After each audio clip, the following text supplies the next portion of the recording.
pessoal, tudo bem? Sejam muito bem-vindos ao meu canal. Eu sou Amanda Luz, fonoaudióloga, e quero conversar com vocês sobre um assunto muito importante na vida da mulher. Eu quero falar sobre a maternidade na vida profissional, especialmente da mulher. Eu estou com a doutora Daniela Mazafera, a minha médica maravilhosa, ginecologista, obstetra, cirurgiã, e eu quero fazer algumas perguntas que eu tenho certeza que você já teve vontade de fazer e que às vezes não conseguiu fazer pela correria do atendimento ou porque talvez você ainda não foi ao médico esse ano. A gente vai conversar sobre temas importantes e eu sei que você vai gostar.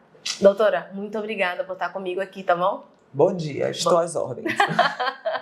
Doutora Daniela Mazafera, inclusive, foi uma das duas pessoas baianas, nordestinas? Nordestina, baiana e a outra paraibana. Que estiveram no encontro recente agora, em 2024. Foi. Do que, na doutora? Costa Rica, encontro sobre nutrição materna. Nossa. Foi um encontro mundial com a predominância de estudo de saúde materna. O que a gente dá de suplemento para a mãe antes dela engravidar e durante a gestação.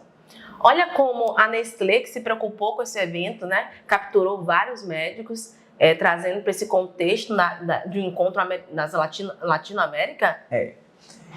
E aí, principalmente com enfoque de estudo com relação ao autismo, que hoje ele é muito estudado na Itália. Há muitos anos atrás, a estatística de autismo era uma criança a cada 40 mil nascidos vivos. Hoje a estatística é de uma criança para cada 77 nascidos vivos. Então há que se prestar muita atenção na nutrição materna para evitar esse tipo de transtorno. Que coisa interessante. Primeira pergunta, doutora, tem uma idade certa para a gente pensar em gestar, em ser mãe? Aquele momento assim que a gente fala, tô trabalhando, terminei a faculdade, tô pegando a minha casa nova, meu apartamento. Será que eu posso pegar o calendário e meu cronograma e falar, aqui, nesse dia eu vou ter bebê? O problema é o seguinte, existe uma diferença entre o quando deve e quando pode. A mulher que é profissional vai saber que a partir do momento que ela tiver um filho, ela vai abdicar em boa parte da parte profissional. Se ela for empreendedora, ela vai ter que diminuir o ritmo. Se ela for empregada, ela vai ser mais ou menos alijada do mercado de trabalho. A gente sabe que a mulher não tem a mesma disputa no mercado de trabalho que o homem tem, infelizmente, por causa das questões profissionais, principalmente com a parte da CLT no Brasil. Então, o ideal não é sempre o que vai acontecer. Primeiro que a mulher quer uma profissão, depois ela quer um carro, depois ela quer aquele carro, depois ela quer uma casa, depois ela quer aquela casa. E são coisas incompatíveis, não dá para você ter tudo, ou uma coisa ou outra. O ideal seria a mulher parir entre 20 e 30 anos. Já daria para ela estar formada e já dava para ela estar inserida no mercado de trabalho. Mas não é isso que a gente vê, porque vai se postergando, vai ganhando dinheiro, você vai querendo ganhar mais, vai querendo ganhar mais. E isso é uma bola de neve, a gente nunca sabe onde vai parar. E aí, às vezes, o timing já não dá mais. A gente está chegando próximo ao Dia Internacional da Mulher e essa mulher tão cobrada, tão exigida, cobrada. A gente começou falando sobre a alimentação, sobre o seu encontro que você teve e como que é importante a gente tomar cuidado com aquilo que a gente põe na boca para nossa saúde futura do nosso corpo e do nosso filho. E estamos falando sobre o tempo certo. Então, não tem fórmula mágica. Uma forma mágica, né? Biologicamente falando, seria entre os 20 aos 30 anos. Sim. E quando eu começo a sentir dificuldade em gestar, o que eu faço? Passei do tempo, passei ginecologicamente falando, passei daquela fase dos 30, meu corpo já não está produzindo o que poderia ser produzido. O que eu faço? Primeiro, a gente tem que dosar o hormônio antimileriano para a gente saber como está a sua reserva ovariana. Se você tem óvulos que são viáveis para você engravidar espontaneamente. Se isso não acontecer, você tem que dar um empurrãozinho, fazer uma estimulação ovariana. Isso a gente vai passando um tempo e vendo quanto tempo acontece. Se nem assim acontecer, tem que partir para a fertilização. Mas o ideal era que, se você tem vontade de postergar sua vida profissional, de dar mais um incremento, de ganhar mais dinheiro, de atingir aquele objetivo que você almeja, o ideal é fazer um congelamento de óvulos, quanto mais cedo melhor. a partir dos 25, 28 anos, tá ótimo. É um assunto que as pessoas, a gente não aprende isso na escola, né? Planejamento familiar. Se você quiser fazer uma carreira, quiser acadêmica, profissional, olha lá, congele seus óvulos. As famílias não conversam sobre isso. Será que existe um tabu sobre isso? Ou é falta de informação mesmo? Não, eu acho que vem da nossa realidade brasileira. O Brasil é eminentemente um país pobre. O poder aquisitivo é baixo. Então, as pessoas não têm este hábito. Nos países desenvolvidos, isso é muito comum. Não é questão que não seja conversado. É que quando você conversa com o paciente, não, quanto é que custa? Exato. Não. Você bota as coisas na Excelente balança ponto. e isso vai ficar muito mais caro lá na frente. O peso emocional de você não poder ter aquilo que você gostaria de ter tido e não parou para refletir na hora certa. E isso é muito importante também com relação a relacionamento. Você tem um sonho de ter um filho e você é apaixonada por uma determinada pessoa. Nas conversas, essa determinada pessoa diz a você, eu não quero ter filho. E agora? Ok? Ok. O que é combinado não é caro nem barato. Aí o que é que acontece? Você vai, casa com a criatura, dizendo, não, ao longo do relacionamento... A gente vê se... ele vai mudar de opinião, eu vou conseguir convencê-lo. E isso vai. E chega um momento que a mulher tem 40, 45 anos e o cara não vira a chave. E ele diz, eu lhe disse desde o primeiro momento que eu não queria filhos. Você aceitou e eu não quero filhos. E eu já vi mulheres se separarem com 50 anos, tendo casado aos 20. E agora, biologicamente, como que pode? Já deu. E ficou sem o filho dela e seu marido, porque logo depois ele acabou o relacionamento e foi viver com outra que aceitou a mesma situação. Enfim, é assim que a banda toca. Nossa. Gente, eu penso que eu posso ter um bebê. É sobre isso que a gente está falando.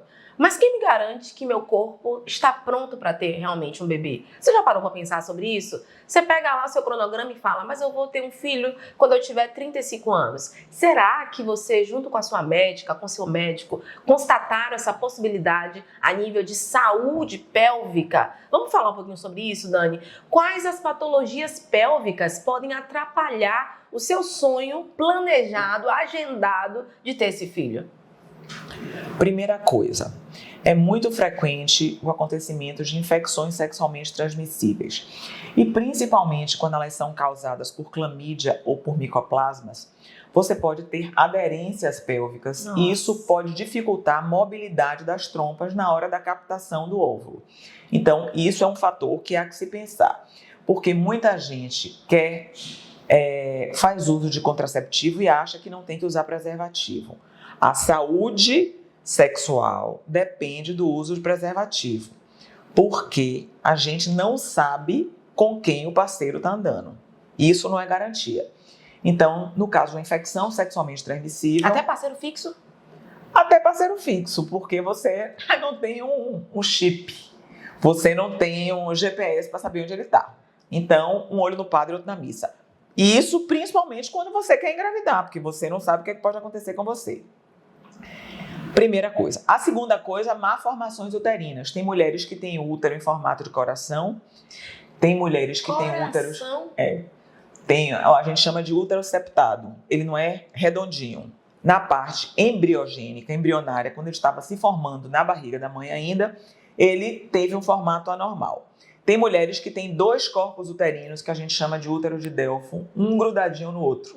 E tem mulheres que têm 2 úteros. Meu Deus! Então, são coisas que você só descobre quando você vai para um ginecologista, vai ser investigada, vai fazer sua avaliação anual. Agora, uma coisa eu digo, toda mulher que tem útero pode ter filho.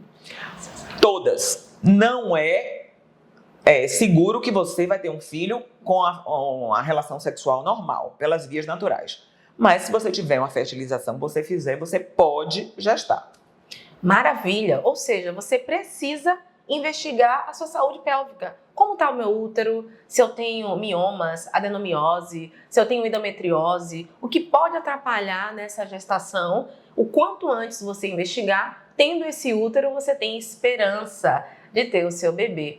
Quantas vezes, Dani, uma mulher precisa ir ao ginecologista? Você já foi ao ginecologista esse ano, ó, fevereiro, né, 2025, já precisa começar com o pé direito aí. Se você não tiver nenhuma patologia, uma vez por ano é o que é recomendado pela Organização Mundial de Saúde para fazer exames de imagem, fazer exame Papa Nicolau.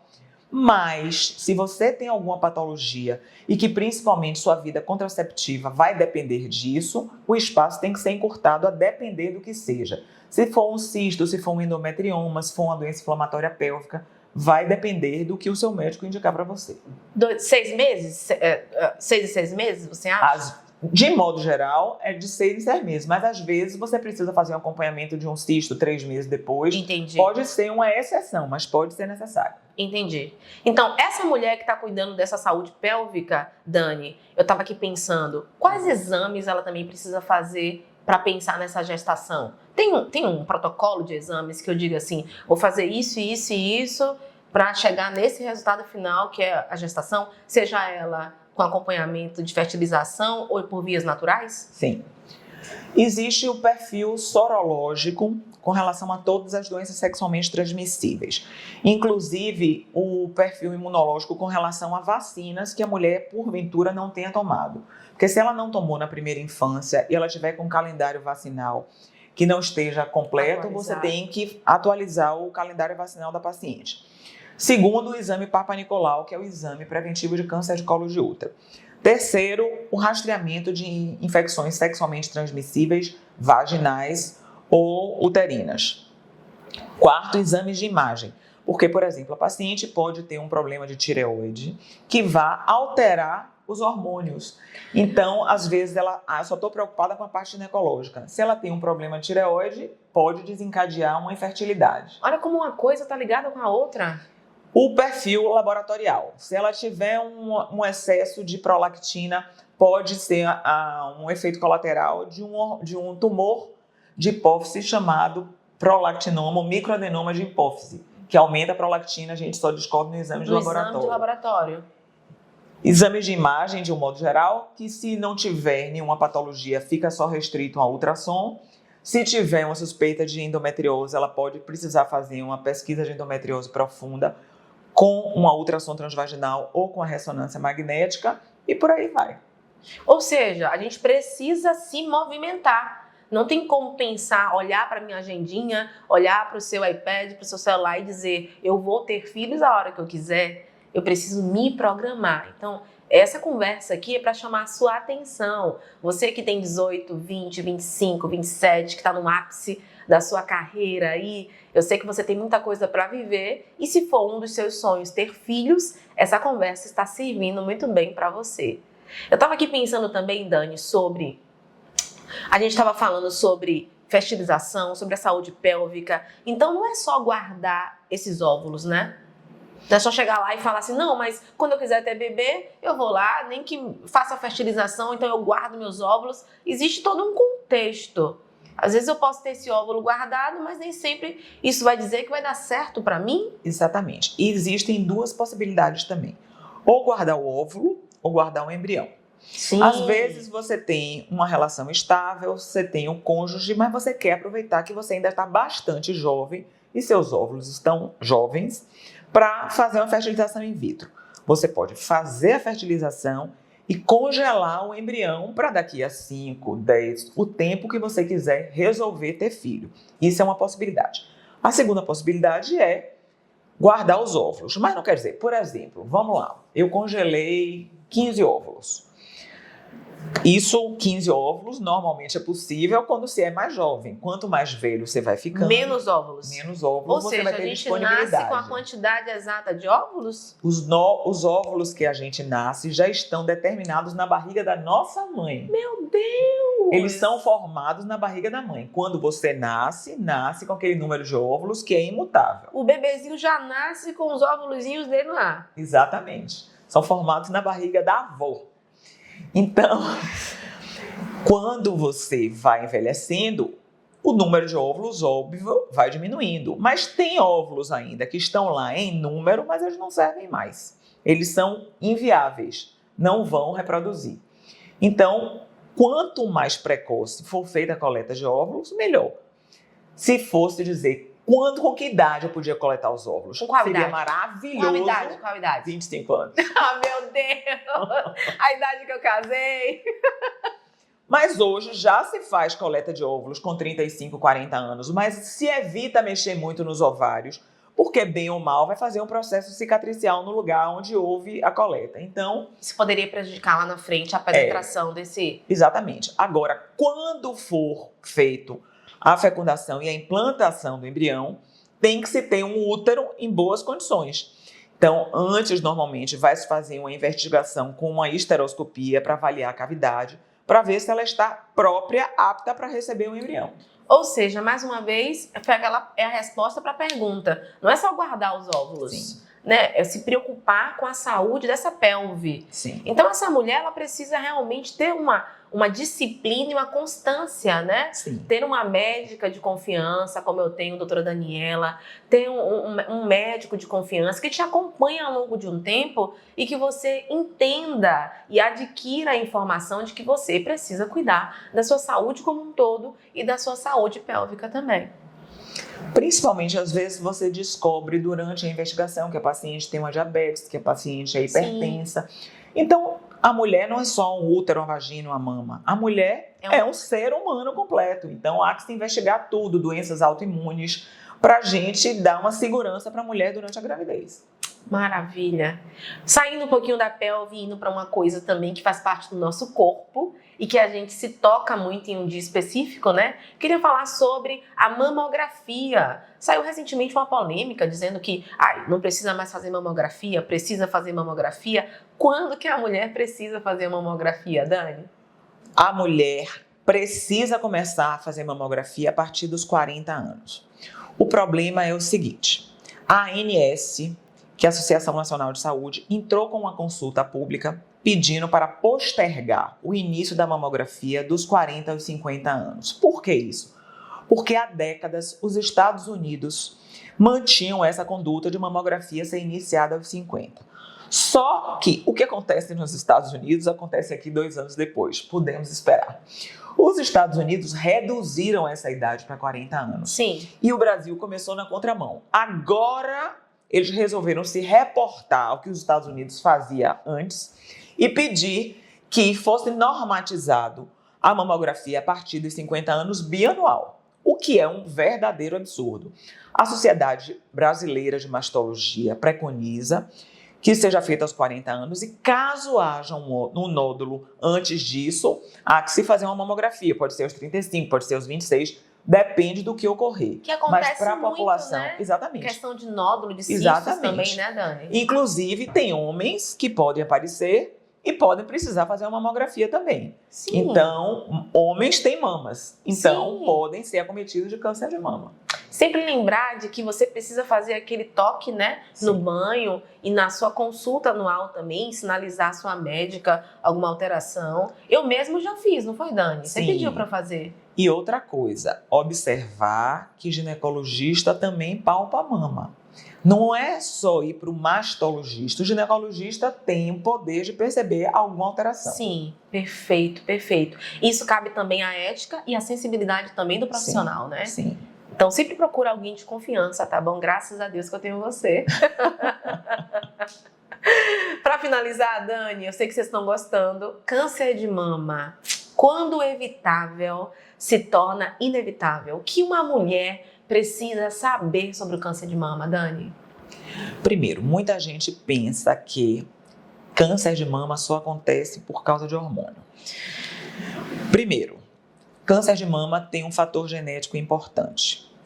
Câncer de mama tem um fator inflamatório importantíssimo. Então, se a mulher é obesa, se a mulher tem sobrepeso, a mulher produz mais estradiol no sistema, na gordura, no subcutâneo.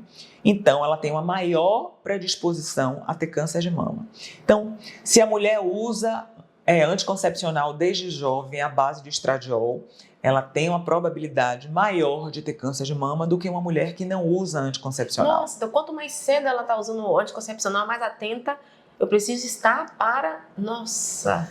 Se ela tem um fator genético, parente de primeiro grau, com câncer de mama, o alerta anteninha tem que ficar ligada também. Sim. E se tiver mais de um caso na família, é importante, inclusive, que ela faça rastreio genético para ver se ela tem o gene ou não, para poder a gente evitar algumas coisas. E quando o medo paralisa, Dani? Tá lá tomando banho e de repente passa a mão, aquele medo que você fala assim, quero esconder, não quero contar, não quero ir no médico, né?